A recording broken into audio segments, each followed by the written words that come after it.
Guys, ನಾನು ಒಂದು ಗಿಡ ತೋರಿಸ್ತೀನಿ ನೋಡ್ರಿ. ಇದು ಸಂಕೇತ ಬೀಜ ರೀ. ಒಂದೇ ಗಿಡ ಐತೆ, ಎಷ್ಟು ಗ್ರೋತ್ ಐತೆ ನೋಡ್ರಿ. ಇದು ಈ ಗಿಡ ತೋರಿಸ್ತೀನಿ ನೋಡ್ರಿ, ಹೆಂಗೈತೆ ನೋಡ್ರಿ. ನೋಡ್ರಿ ಅಲ್ಲಿಂದ ನೋಡ್ರಿ, ಇದು ಒಂದೇ ಗಿಡ ಫುಲ್ ಕೊಲ್ಲೆ ಕೊಲ್ಲೆ ಕೊಲ್ಲೆ ಕೊಲ್ಲೆ ಬಂದದ್ರಿ. ಈ ಗಿಡ ಎಷ್ಟು ಕಾಯಿ ಹಿಡ್ಬೋದು ಅಂತ ಅಂಜೋದ ಗೊತ್ತಿಲ್ಲ ನೋಡ್ರಿ. ಒಟ್ಟ ಅಂಜೋದು ಒಂದು 100 ಕಾಯಿ ಹಿಡಿಬೋದು ನೋಡ್ರಿ ಅಷ್ಟೇ. ಈ ಗಿಡ ಮಾತ್ರ ಆ ರೇಂಜಿಗೆ ಐತಿ. ಇದೆ ಒಂದೇ ಗಿಡ ಐತಿ, ಎಷ್ಟು ಕೊಲ್ಲೆ ಬಂದವ. ಇನ್ನೂ ಗ್ರೋತ್ ಇನ್ನೂ ಒಂದೂವರೆ ತಿಂಗಳು ಬೆಳೆ ಐತೆ ಅಷ್ಟೇ. ಅಷ್ಟು ಗ್ರೋತು, ಅಷ್ಟು ಫಲ ಐತ್ರಿ. ಅಷ್ಟು ಸರ ಫಲ ತಗೊಂಡದ. ಈ ಗಿಡ ಒಂದು ಗಿಡ ಎಷ್ಟು ಕಾಯಿ ಹಿಡಿತಂತ ಲೆಕ್ಕನಿಲ್ಲ ನೋಡ್ರಿ. ಎಷ್ಟು ಹಿಡಿಬೋದಂತ ಕಾಯಸ್ ಮಾಡ್ತೀನಿ. ಯಾಕಂದ್ರೆ ಈ ಗಿಡ ಬಂದ ತಕ್ಷಣ ನಾನು ಇದ್ರನ್ನೇ ಫಸ್ಟ್ ನೋಡೋದ.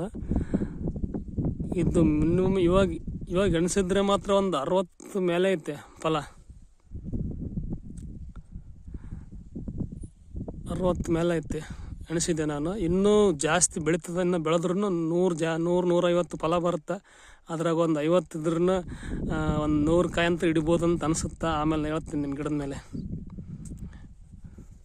ಎಷ್ಟು ಹಿಡಿತದ ಗೊತ್ತಾಗತ್ತೆ. ಈ ಗಿಡ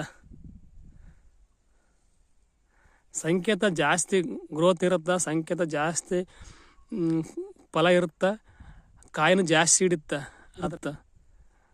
ಅದೇ ನೋಡ್ಬೇಕು. ಇದೇ ಫಸ್ಟ್ ಟೈಮ್ ಇಟ್ಟಿರೋದು. ಹೇಳ್ತೀನಿ ಆಮೇಲೆ ಕಾಯಿ ಹಿಡಿದಾಗ ತೋರಿಸ್ತೀನಿ ಎಷ್ಟು ಕಾಯಿ ಹಿಡಿತಂತ ಗೊತ್ತಾಗತ್ತೆ.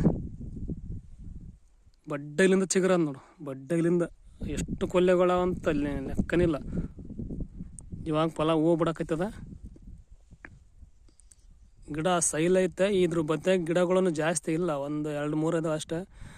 ದೂರ ಅದಾವ. ಒಟ್ಟು ಜಾಸ್ತಿ ಇದು ಯಾವ ಲೆವೆಲಿಗೆ ಬರುತ್ತಂತ ಬಂದ್ಮೇಲೆ ಹೇಳ್ತೀನಿ.